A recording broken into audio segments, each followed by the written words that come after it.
এই যে দেখেন কিছুদিন আগে আমাদের বর্তমান নেতা ডক্টর ইউনূস উনি সব রাজনৈতিক নেতৃবৃন্দদেরকে ডেকেছেন একটা ইস্যুকে কেন্দ্র করে।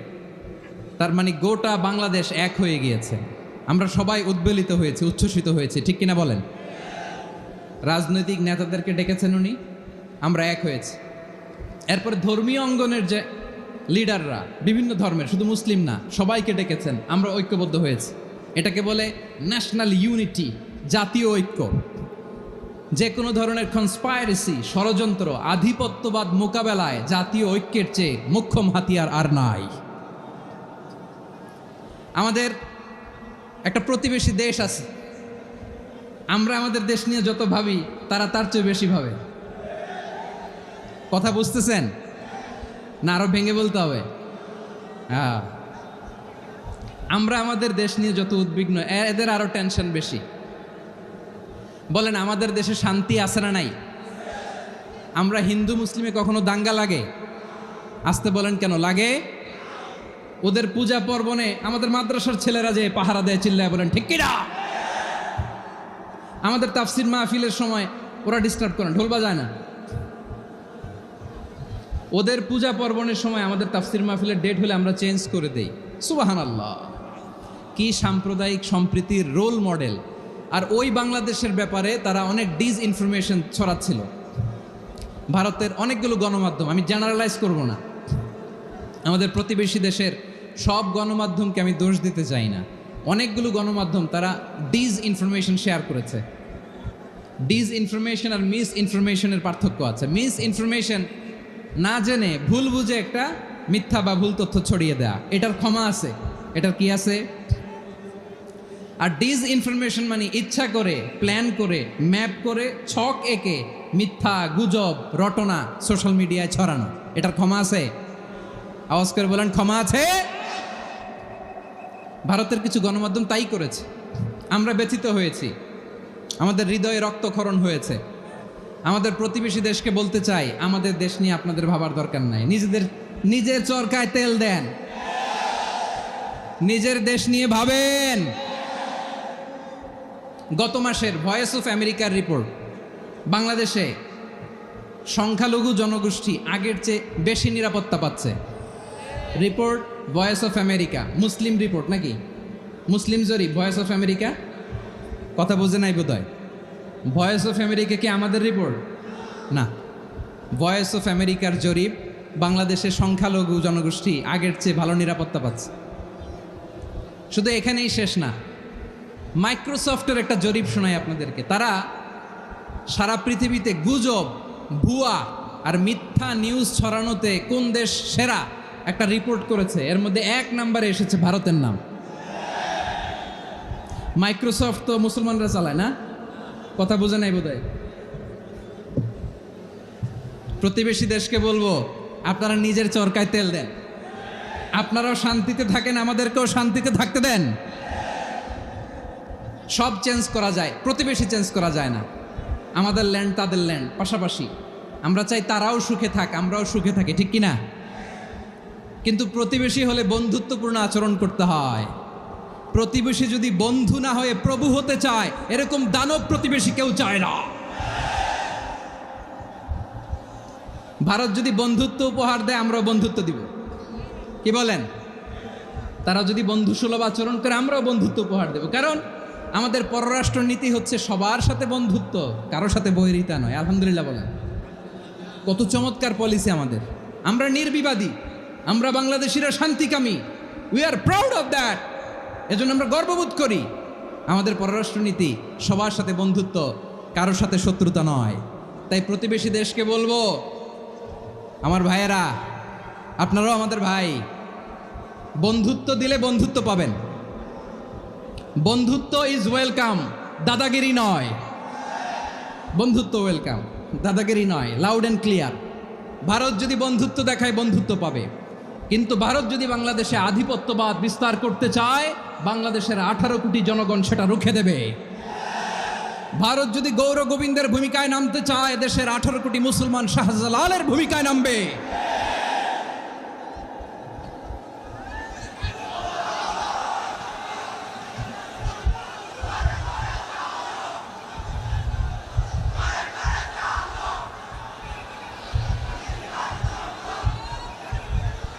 প্রিয় ভাইয়েরা, আমরা বন্ধুত্বে বিশ্বাসী, শত্রুতায় নই, ঠিক কিনা বলেন? আল্লাহ আমাদেরকে বোঝার তৌফিক দান করুক। তাহলে এই যে তারা বলেছে এদেশে সংখ্যালঘুরা কষ্টে আছে, দুঃখে আছে, এটা কি ঠিক? বলেন, এটা কি ঠিক? না, তারা ডিস ইনফরমেশন শেয়ার করেছে, এটা ঠিক নয়। আমার প্রতিবেশী বন্ধু রাষ্ট্রকে বলবো, আপনারা এটা করবেন না, এটা করবেন না। আমরা শান্তিতে আছি, আপনারাও শান্তিতে থাকেন, আমাদেরকেও শান্তিতে থাকতে দেন। এই যে চিটাগাংয়ের অ্যাডভোকেট আলিফ হত্যাকাণ্ডে গোটা বাংলাদেশ আমরা ধৈর্যের পরাকাষ্ঠা দেখিয়েছি, চিল্লায় বলেন ঠিক কিনা? আমাদের নেতা আমাদেরকে ডেকেছে, আমরা শান্ত থেকেছি। আমরা শান্ত থাকতে চাই, আমরা ঐক্যবদ্ধ থাকতে চাই। যে কোনো ষড়যন্ত্র রুখে দেওয়ার জন্য ঐক্যবদ্ধ প্রচেষ্টার কোনো বিকল্প নাই। তাই আজকের আলোচনার ছোট্ট একটা টপিক আমি শিরোনাম ঠিক করেছি, আমাদের জীবনে, সমাজ জীবনে, ধর্মীয় জীবনে, রাষ্ট্রীয় জীবনে ঐক্যবদ্ধ থাকার গুরুত্ব। তাহলে ঐক্যের গুরুত্ব বেশি না কম? বলেন, আওয়াজ করে বলেন। ওয়াতাসিমু বিহাবলিল্লাহি জামিআ, আল্লাহর রশিকে আঁকড়ে ধরো। ওয়ালা তাফাররাকু, তোমরা বিচ্ছিন্ন হয়েও না। পেকুয়ার ভাইয়েরা আওয়াজ করে বলেন তো, আদেশটা কার? এখন বলেন, আমাদের ঐক্যবদ্ধ জীবনের দরকার আছে না নাই? এই যে ডক্টর মোহাম্মদ ইউনূস আমাদের লিডার, উনি যে আমাদেরকে জাতীয় ঐক্যের আহ্বান জানিয়েছে, ওনার আহ্বানে আমাদের সাড়া দেওয়ার দরকার আছে না নাই? রাজনীতিবিদদের যে ডাকছে, খুশি লাগে নাই আপনার? আলেমদের ডাকছে, খুশি লাগে নাই? চাই আমরা ঐক্যবদ্ধ জীবন চাই, আমরা আর কাদা ছড়াছড়ি করতে চাই না। রাজি আছেন সবাই? এখন আমরা যদি ঐক্য নষ্ট করি, আমাদের কি কি সমস্যা, কি ক্ষতি, কি কুফল? অনৈক্যের কুফল কি? কয়েকটা কুফলের কথা বলে শেষ করব। প্রিয় ভাইরা, what are the drawbacks and disadvantages of division, social and political division in the society? Disunity, আমরা যদি বিচ্ছিন্ন হই, একে অপরের যদি মারামারি করি, একজন যদি আরেকজনের কাফের ফতুয়া দেয়, আমাদের কি ক্ষতি? শুনবেন?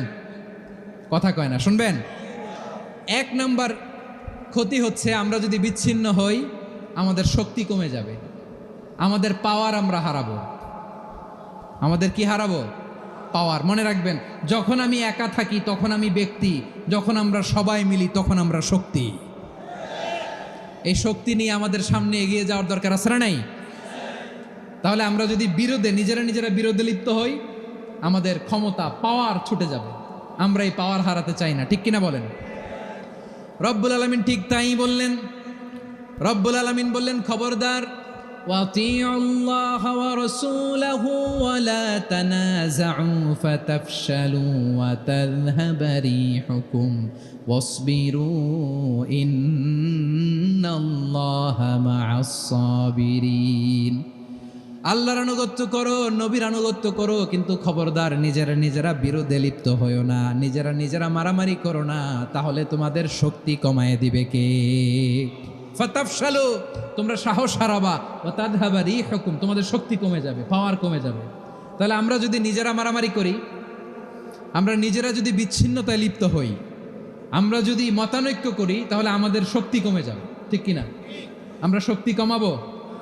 আচ্ছা, ছোট্ট একটা বাঁশের কঞ্চি যদি আপনারা দেয়, পায়ের মধ্যে ধাক্কা দিয়ে ভাঙতে পারবেন না? এরকম বাঁশের কঞ্চি যদি 20টা একসাথে জোড়া লাগায় দেয়, ভাঙতে পারবেন? কথা বোঝে নাই মনে হয়। চিকন একটা বাঁশের কঞ্চি দিলে ভাঙা যাবে না? এরকম চিকনই 20টা বাঁশের কঞ্চি একসাথে লাগাই দিলে ভাঙতে পারবেন? কারণ যখন আমি একা থাকি তখন আমি ব্যক্তি, যখন আমরা সবাই মিলি তখন আমরা শক্তি। আমরা যেন শক্তি না হারাই। আমরা বিরোধে লিপ্ত হলে আমাদের শক্তি কমে যাবে। এই হচ্ছে 1 নম্বর ডিসঅ্যাডভান্টেজ। 2 নম্বর ডিসঅ্যাডভান্টেজ হচ্ছে, আমরা নিজেরা বিরোধে লিপ্ত হলে অন্যরা আমাদের মাথায় কাঁঠাল ভেঙে খাইতে সুবিধা হয়। কথা বোঝেন নাই? আমরা যদি বিরোধে লিপ্ত হই, তাহলে পরাশক্তিগুলোর সুবিধা, তখন আমাদের কাউকে দিতে হবে ট্রানজিট, কাউকে দিতে হবে সেন্ট মার্টিন, কাউকে দিতে হবে দেশের অর্ধেক। চিল্লায় বলো ঠিক কিনা? নিজেদের প্রবলেম সলভ করার ক্যাপাসিটি আমাদের আর থাকবে না। আমরা যদি বিরোধে জড়াই, আমার কলিজার টুকরা পেকুয়ার ভাইরা, আমরা বিরোধ করব না, আমরা বিচ্ছিন্ন হব না। নিজেরা বিরোধে জড়ালে পরাশক্তিগুলো আমাদের মাথায় কাঁঠাল ভেঙে খায়। তখন ভারতের পিছনে দৌড়াতে, আমেরিকার পিছনে দৌড়াতে আমাদের জুতার তলা ক্ষয় হইয়া যাইবে। নিজেদের প্রবলেম সলভ করা যাবে না। আমরা যদি অন্যের পিছনে না দৌড়াতাম আর এই বিরোধকে থামাতে পারতাম, বাংলাদেশ আজকে যেখানে আছে তার কমপক্ষে 50 গুণ সামনে থাকতো। চিল্লায় বলেন ঠিক কিনা? তাহলে 1 নাম্বার ক্ষতি হচ্ছে আমাদের পাওয়ার লেস হয়ে যায়, আমরা দুর্বল হই যদি আমরা বিরোধ করি। 2 নাম্বার হচ্ছে পরাশক্তিগুলোর সুবিধা নেয়। 3 নাম্বার হচ্ছে আমাদের উন্নয়ন, দেশের উন্নতি, অগ্রগতি এটা স্থবির হয়ে যায়, এটা বাধাগ্রস্ত হয়। প্রিয় ভাইয়েরা, ইউনিটি, ঐক্য হচ্ছে একটা দেশের উন্নয়নের মূল ভিত্তি। 2 জন কইছে ঠিক।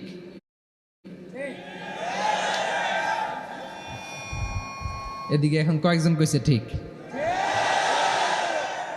ঐক্য হচ্ছে একটা দেশের, জাতীয় ঐক্য হচ্ছে কোনো দেশের উন্নয়ন অগ্রগতির মূল ভিত্তি। ঠিক কিনা বলেন? ইউনিটি অফ এ কান্ট্রি, এটা হচ্ছে একটা সাস্টেইনেবল ডেভেলপমেন্ট, সোশ্যাল স্ট্যাবিলিটির জন্য এটা অনেক গুরুত্বপূর্ণ। এজন্য বিরোধের কোনো স্থান আমরা দিব না, আমরা ঐক্যবদ্ধ থাকবো ইনশাল্লাহ বলেন। আর কখনো কাউরে কাফের বলে গালি দিবেন? তুই জাহান্নামী বলবেন? ঝগড়া লাগলে লাগাই দিবেন? তাহলে কি করবেন? মিলায় দিবা। আওয়াজ করে বলেন কি করব? প্রিয় ভাইরা, এই বিরোধ গত 50 বছর তো আমরা দেখেছি, ধর্মীয় অঙ্গন বলেন, সামাজিক অঙ্গন বলেন, রাজনৈতিক অঙ্গন বলেন, এই বিরোধ আমাদেরকে শেষ করে দিয়েছে। এই 24-এর ছাত্র নাগরিক অভ্যুত্থানের পরেও যদি সেই বিরোধ আমাদেরকে খায়, তাহলে এতগুলো তাজা জেনজির রক্ত বৃথা যাবে। চিল্লায় বলো ঠিক কিনা? আমরা এই রক্তগুলোকে বৃথা দিতে চাই না, বৃথা যেতে দিতে চাই না। আমরা ঐক্যবদ্ধ থাকতে চাই। রাজি আছেন? আমরা আর কাদা ছোড়াছুরি করব না। অনেক হয়েছে, আন্না, এবার থামুন। অনেক হয়েছে, আন্না। প্রথমেই আমি এদেশের সম্মানিত আলেম সমাজকে বিনয়ের সাথে অনুরোধ করব, আসুন আমরা ঐক্যবদ্ধ হই। আজকের এই পেকুয়ার ঐতিহাসিক তাফসিরুল কোরআনের প্রোগ্রাম থেকে আমি সম্মানিত আমার মাথার তাজ ওলামাদেরকে জাতীয় ঐক্যের আহ্বান জানাই। পেকুয়ার এই ঐতিহাসিক তাফসিরুল কোরআনের প্রোগ্রাম থেকে আমি আমার সম্মানিত রাজনৈতিক ব্যক্তিবর্গদেরকে জাতীয় ঐক্যের আহ্বান জানাই। অনেক হয়েছে, আন্না। আধিপত্যবাদকে রুখে দিতে হলে, বাংলাদেশের বিরুদ্ধে যে কোনো ধরনের ষড়যন্ত্রকে রুখে দিতে হলে জাতীয় ঐক্যের কোনো বিকল্প নাই। চিল্লায় বলো ঠিক কিনা?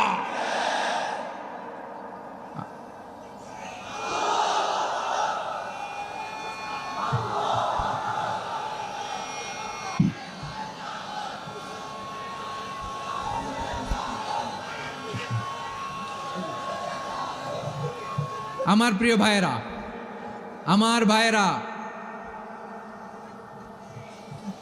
আর কাদা ছড়াছড়ি করব না ইনশাআল্লাহ বলেন। আল্লাহুম্মা ফারশাদ, আল্লাহ তুমি সাক্ষী থাকো, আল্লাহ তুমি তৌফিক দাও। আওয়াজ করে পড়েন আমিন। আর একে অন্যকে কাফির বলে গালি দিব না। ঠিক কিনা বলেন? রাজি আছেন? ধ্বংস করে দিয়েছি আমরা আমাদেরকে। আপনারা হালাকু খানের নাম শুনেছেন? মঙ্গল অধিপতি হালাকু খান বাগদাদের আমাদের বিশাল দারুল হেকমা লাইব্রেরিকে ধ্বংস করেছে। 10 লক্ষ মুসলমানদেরকে কচুকাটা করে গণহত্যা করেছে। জানেন, আমাদের সভ্যতা সূতিকাগারের কেন্দ্রবিন্দু ছিল বাগদাদ। ইরাকের বাগদাদে যেদিন সে রক্ত নিয়ে হোলি খেলা করে, রক্তের হোলি খেলা যেদিন হয়, ওই দিনও বাগদাদে বাহাস চলতেছিল। আমাদের বাহাস কি চলতেছিল? আপনাদের এলাকায় বাহাস আছে? এই প্রচলিত বাংলাদেশে যে বাহাস, এটার সাথে ইসলামের কোনো সম্পর্ক আছে? এই পর্যন্ত বাহাসের পরে পরাজয় বরণ করছে এরকম কোনো দল আপনারা পাইছেন? আমি পাই নাই। প্রত্যেক দলই বাহাসের পরে সংবাদ সম্মেলন করে বলে আমরা জয়লাভ করিয়াছি, ওনারা পালাইয়া চলিয়া গিয়াছেন। আছে না নাই? কারণ সত্য জানার জন্য, সত্য মানার জন্য আসে না তো, নিজের জ্ঞান জাহির করার জন্য বাহাস করে। বিপক্ষ দলের আলেমকে ছোট করার জন্য বাহাস করে। এই বাহাসের স্থান ইসলামে নাই। চিল্লায় বলো ঠিক কিনা? এই সমস্ত বাহাসের দিন শেষ। ঐক্যবদ্ধ হওয়ার বাংলাদেশ। প্রিয় ভাইরা, হালাকু খান সে দারুল হেকমা লাইব্রেরি জ্বালিয়ে পুড়িয়ে এই সব দামি দামি বইগুলো, আমাদের দামি দামি ঐতিহাসিক তুরাসি ক্লাসিক বইগুলোকে দজলা নদীতে ফেলেছে। পুরা দজলা নদী কালো হয়ে গিয়েছে।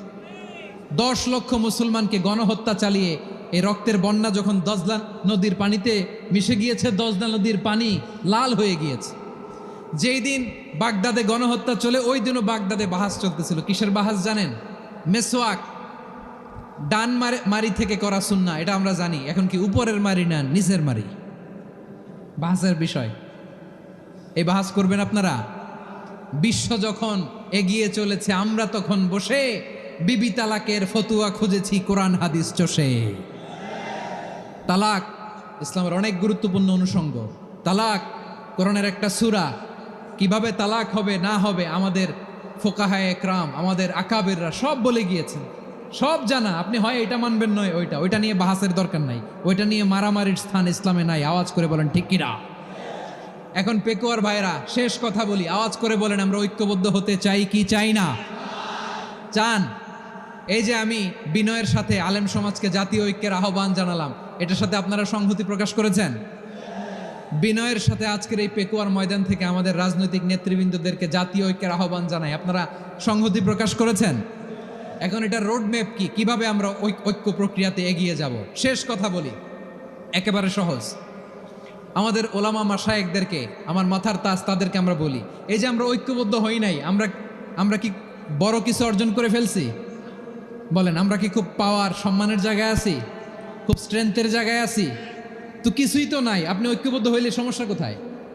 এমন তো না ঐক্যবদ্ধ না হওয়ার কারণে এতদিন আপনার অনেক কিছু ছিল, ঐক্যবদ্ধ হলে আপনি হারাবেন, এমন তো না। তো কিছুই যেহেতু আপনার নাই, আমার নাই, ঐক্যবদ্ধ হলে আমরা সমস্যা কোথায়? ঐক্যবদ্ধ হয়েই দেখি না, ঠিক কিনা? ঐক্যবদ্ধ হওয়ার দুইটা ওয়ে। রাজনৈতিক ঐক্য কিভাবে হবে?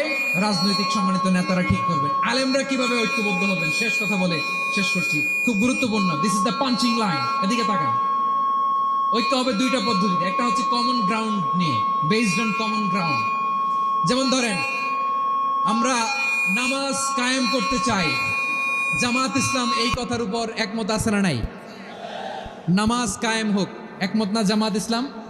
হেফাজত একমত না? ইসলামী আন্দোলন একমত না? তাবলিগের ভাইয়েরা একমত না? পীরের মুরিদেরা একমত না? আপামর তাওহিদি মুসলিম জনতা একমত না? তাহলে নামাজ কায়েম করতে হবে, নামাজ কায়েম করতে হবে এই কমন গ্রাউন্ডে আমরা সবাই একমত, ঠিক কিনা? যাকাত আদায় করতে হবে, সবাই একমত, ঠিক কিনা? কথা নাই, কথা নাই। যাকাত আদায় করতে হবে, সবাই একমত, ঠিক কিনা? নারীদের পর্দা করতে হবে, শালীন পোশাক পরতে হবে, একমত সবাই, ঠিক কিনা? বৈষম্য বিরোধী বাংলাদেশ চাই, সবাই একমত, ঠিক কিনা? Meritocracy, meritocracy. আর কোনো মামা চাচার ফোনে পদ দিলে হবে না, মেধার ভিত্তিতে সবগুলো পদ ঠিক করতে হবে। চিল্লায় বলো ঠিক কিনা? আমরা একমত না? স্বাধীনতা সার্বভৌমত্বের প্রশ্নে আমরা সবাই একমত, ঠিক কিনা? আমার নবীরে গালি দিলে রাষ্ট্রীয়ভাবে সর্বোচ্চ শাস্তি তার নিশ্চিত করতে হবে, ঠিক কিনা? এরকম 10টা কমন গ্রাউন্ড আমাদেরকে, 1 2 10টা কমন গ্রাউন্ডে আমরা সবাই এক। এই 10টা কমন গ্রাউন্ডকে সামনে রেখে বিশাল জনসমাবেশ করেন সোহরাওয়ার্দীর ময়দানে, সবাই আসেন। জামাত ইসলাম, হেফাজতে ইসলাম, ইসলামী আন্দোলন, পীরের মুরিদ, তাবলিগ, খেলাফত মজলিস, সবাই একসাথে হন। তাহলে সবাই জানবে যে এই 10টা বিষয়ে আমরা একমত। বলেন, এই ঐক্যতে আপনার দরবার যাবে? দরবার নষ্ট হবে? আপনার দল নষ্ট হবে? আপনার আকীদা নষ্ট হবে না? আমার মাথার তাজ সম্মানিত ওলামা একরাম, এই 10টা কমন গ্রাউন্ডে যদি এক হন, আপনার আকীদা নষ্ট হবে। আপনার আকীদা আপনার, আমার আকীদা আমার, আপনার দল আপনার, আমার দল আমার, আপনার পলিসি আপনার, আমার পলিসি আমার, কারো কিছু নষ্ট হবে না। কিন্তু যেই বিষয়ে আমরা সবাই একমত, এরকম 10টা মৌলিক পয়েন্টে আমরা একমত হতে চাই কি চাই না? একমত হন।